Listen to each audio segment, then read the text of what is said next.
Le SINABEF a entamé aujourd'hui son mouvement de grève pour 72 heures. Professeur Seydou Kanté, ancien chercheur en droit du travail à l'université, est l'invité de ce journal pour aborder l'implication juridique, sociale et économique de cette grève pour le pays. Le Fonds monétaire international annonce un décaissement de plus de 75 milliards de francs CFA pour aider le Mali à faire face au choc climatique. La place des femmes dans le cinéma et l'audiovisuel, vecteur de développement de la culture, c'est autour de ce thème que la marraine désignée pour le mois de mars 2025, année de la culture, s'est entretenue avec les étudiants. Les détails dans un instant. Mesdames et messieurs, bonsoir. Bienvenue dans ce journal. Le SINABEF, principal syndicat du secteur bancaire, assurance et commerce, a entamé une grève nationale de 72 heures avec menace de reconduction. Un mouvement qui tombe en un moment particulièrement sensible, en pleine période de traitement des salaires et juste 2 semaines après le Ramadan. Alors, ce timing est-elle anodin ou stratégiquement pensé pour faire pression? Pour en parler, nous recevons ce soir sur ce plateau professeur Seydou Kanté, ancien chercheur en droit du travail à l'université. Bonsoir à vous et bienvenue sur notre plateau. Bonsoir, Mme Mariette Diallo. Ça va, vous allez bien? Très bien. Alors, comment analysez-vous ce mouvement de grève du SINABEF à la lumière du droit du travail malien? Alors, nous sommes en face d'une situation de l'exercice d'un droit reconnu par la Constitution du Mali, par les textes, par les relations de travail que l'on appelle la grève.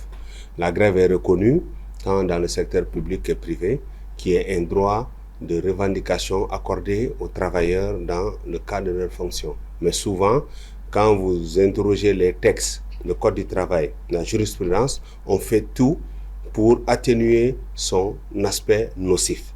Alors que la grève est nocive.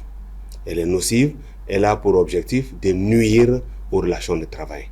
Donc, si on analyse, effectivement, on doit l'appliquer en fonction des règles, mais aussi on doit prendre en charge l'aspect socio-culturel et économique d'un pays. Alors, l'aspect socio-économique, justement, comment faire pour que la population ne ressente pas vraiment cette grève? Alors, comme j'ai dit tantôt, quelqu'un est en train d'exercer son droit, mais moi, à mon avis, dans l'exercice de son droit, il doit prendre en compte aussi l'autre, qui est le citoyen, qui est la population. Nous sommes en période de conflit, en période de difficultés financières à tous les ordres.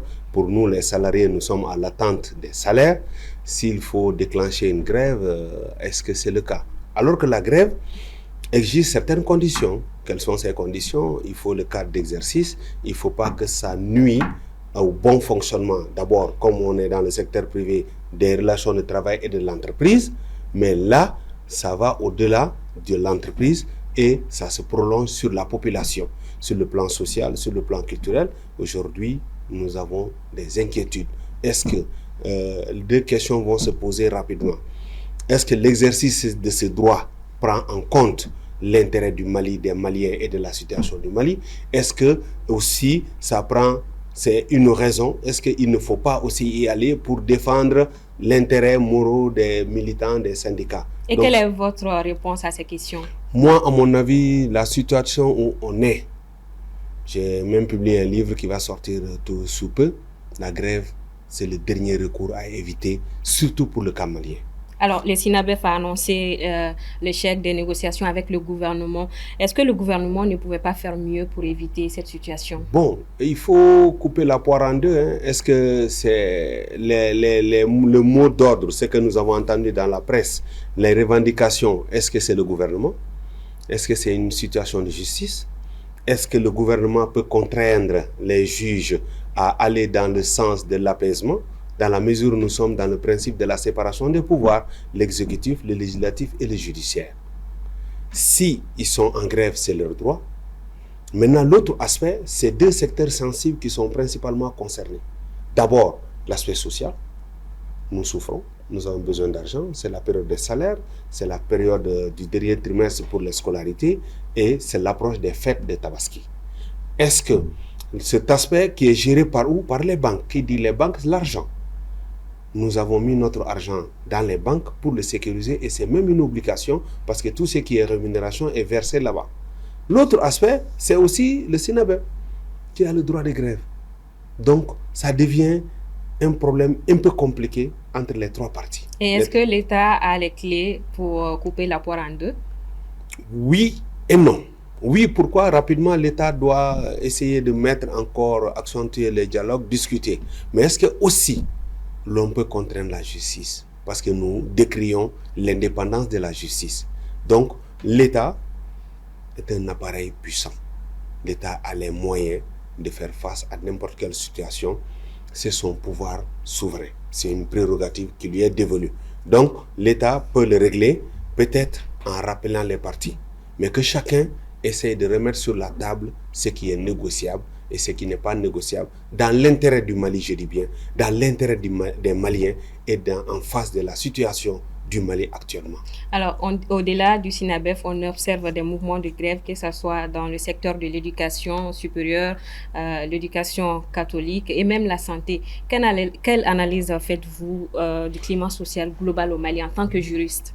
Aujourd'hui, je suis en train de l'analyser parce que je suis très intéressé par le droit du travail, le droit social, parce que je suis spécialiste, expert même en liquidation des droits sociaux.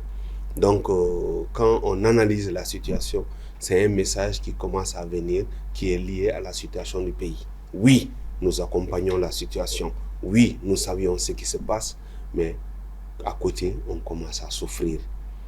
Les gens pensent maintenant souvent à revendiquer. Mais l'opportunité de revendiquer, est-ce que c'est tout de suite? Est-ce qu'il faut le différer? Est-ce qu'il ne peut pas accentuer le dialogue social? Ce dialogue demande quoi? C'est l'implication réelle, inclusive et de bonne foi de toutes les couches de la société pour régler le problème actuel. Qu'on dit les vrais discours, les vrais problèmes, poser les vraies solutions qui font l'adhésion de tout le monde. Sinon, on n'a pas besoin de dire que c'est difficile pour le Mali, pour les décideurs, pour les Maliens et pour la situation. Donc, naturellement, c'est un dialogue franc, une rencontre sérieuse, une adhésion à un projet pour pouvoir faire face à la situation. Merci beaucoup. Merci, professeur Seydou Kanté, d'être passé sur ce plateau. Alors, la grève du SYNABEF continue de faire débat, surtout dans un contexte aussi délicat pour les populations. Un dialogue sincère entre les parties permettra d'apaiser la situation dans les meilleurs délais, sans doute. Merci une fois de plus d'être passé. Merci.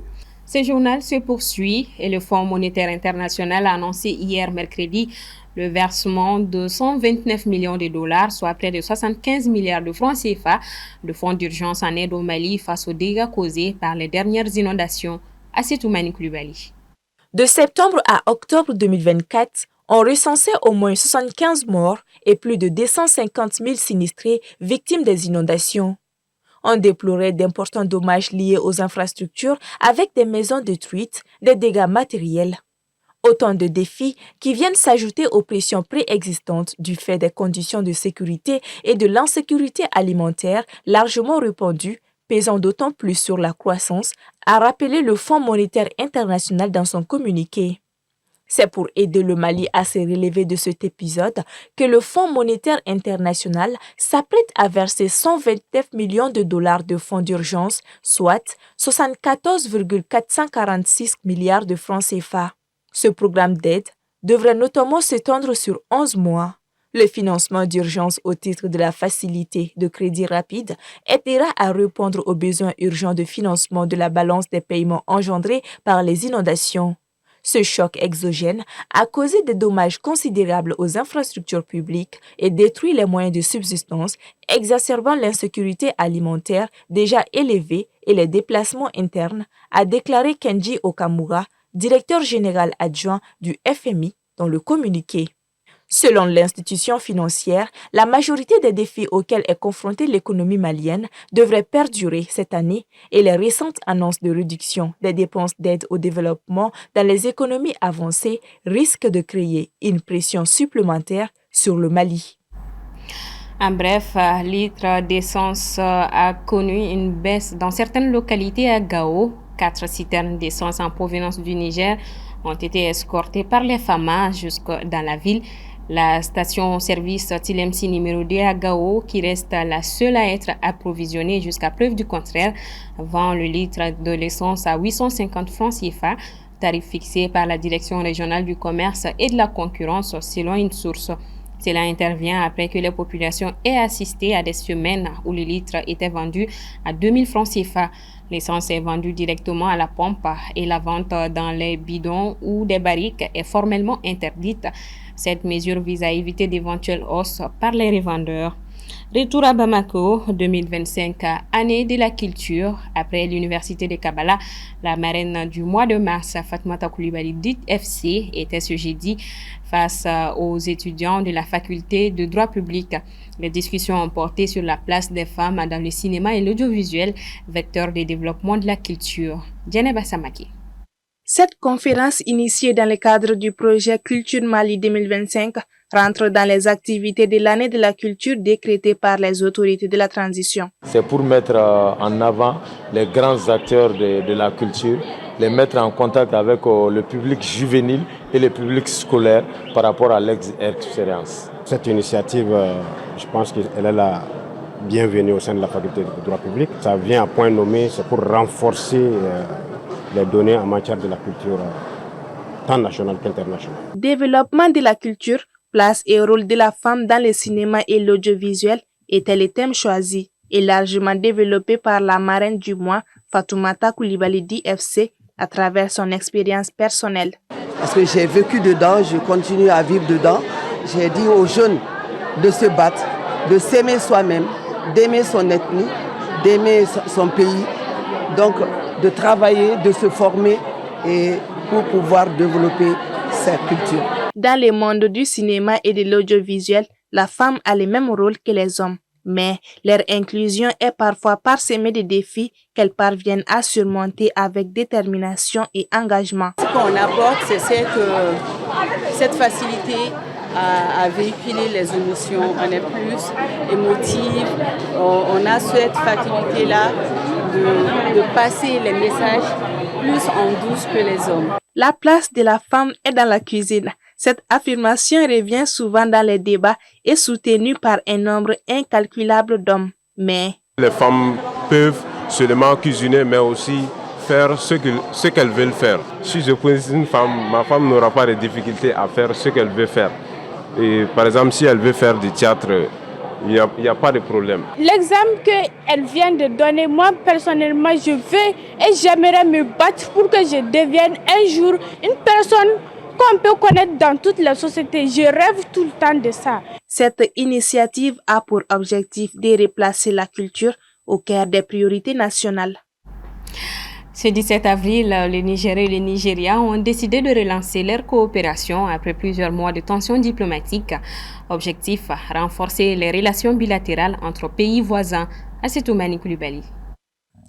C'est la première fois qu'un membre du gouvernement fédéral du Nigeria se rend au Niger depuis le coup d'État du 26 juillet 2023 contre le président Mohamed Bazoum. Au cours de leur entretien, le ministre nigérien des Affaires étrangères Youssouf Maitama Tougar a déclaré être venu assurer aux frères nigériens que le Nigeria n'est dans aucun plan visant la déstabilisation du Niger avant d'assurer que les deux pays sont des pays frères condamnés à vivre ensemble. Les discussions entre M. Tougar et Yaou Sangari Bakari ont porté principalement sur la coopération économique et la sécurité transfrontalière.